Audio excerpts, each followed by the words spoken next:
La fontaine, la laitière et le pot au lait. Perrette, sur sa tête ayant un pot au lait, bien posé sur un coussinet, prétendait arriver sans encombre à la ville. Légère et court-vêtue, elle allait à grands pas, ayant mis ce jour-là, pour être plus agile, cotillon simple et souliers plats.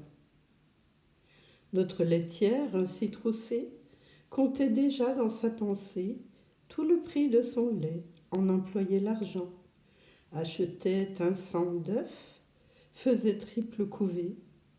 La chose allait à bien par son soin diligent.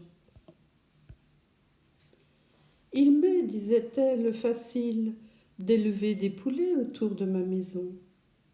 Le renard sera bien habile s'il ne m'en laisse assez pour avoir un cochon. Le porc à s'engraisser coûtera peu de son. Il était, quand je l'eus de grosseur raisonnable, j'aurai le revendant de l'argent bel et bon.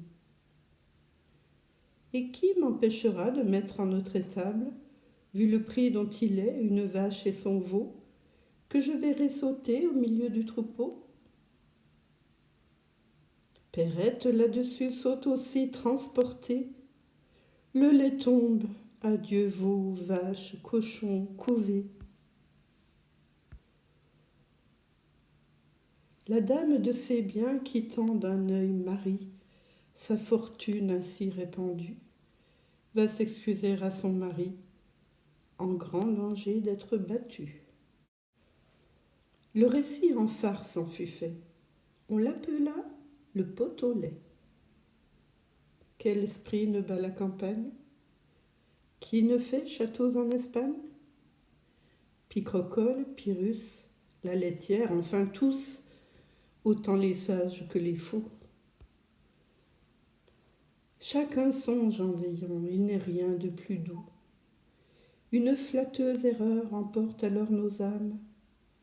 Tout le bien du monde est à nous, tous les honneurs, toutes les femmes. Quand je suis seule, je fais au plus brave un défi. Je m'écarte, je vais détrôner le Sophie. On met les rois, mon peuple même. Les diadèmes vont sur ma tête pleuvant. Quelque accident fait-il que je rentre en moi-même? Je suis gros-jean comme devant.